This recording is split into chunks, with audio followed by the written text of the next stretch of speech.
Hello, and welcome to Shakespeare's Globe Theatre. Rather, what would be the Globe Theatre had the production cuts not happened. It's a special night for all of you, though, because I, Tyler Valant, am your tour guide. This building has a lot of history that I, as a historian, took much interest in. As you can see, the building looks rather old, or rather, is modeled to be old. The original theatre was actually built in 1599 by 8 different men, 7 of which were shareholders to the Globe, one of which was a man by the name of William Shakespeare.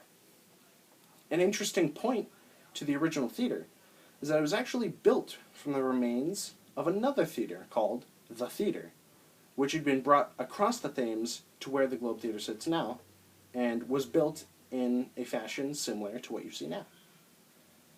As it would seem, the Globe is quite large, being able to hold approximately 3,000 people comfortably. And the cost to going to such a wonderful place? Simply 1 penny. For reference in cost, there are approximately 240 pennies in £1, and by American standards, that's cheap. But 1 penny only bought you a ticket to the pit, where the poor people, affectionately called groundlings, were found. For a few pennies more, you could obtain cushions, a bench to sit on, or even one of the more sheltered seats, attained by the wealthy, in the galleries surrounding the stage. As for food and drink, there are a few varying things of which those watching the play could purchase, ranging from pippins, also known as apples, to oranges, nuts, and gingerbread. As for drink, the preferred beverage was ale. Not that you would find much else, considering the waterways around the Globe were heavily polluted with fecal matter. As for the general atmosphere in the theatre, it was typical to see nobles and aristocrats going around in their finest attire to be noticed and recognized. The crowds, more often than not, would add their own type of twist to the plays, booing the villains and cheering on the heroes. If you look over here, you can see the stage, which is approximately 43 feet wide by 27 feet long. In addition to this, the stage was raised 5 feet above ground level and houses a main trapdoor where actors would appear on stage.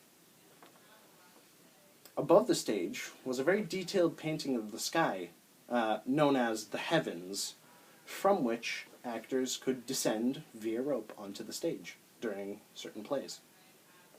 Now, as I said before, this isn't actually the original theatre. The theatre burnt down in 1613 when a theatrical cannon set ablaze the supports by an accidental firing. There was only one fatality, fortunately, a man, drunk, naturally, who attempted to put out his burning trousers with a pint of ale.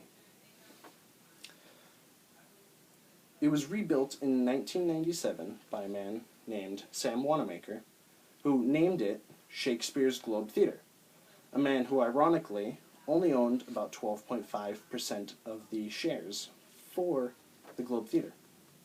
But nonetheless, his plays brought the theatre great amounts of revenue and gave him the right of naming it in his own name in later years.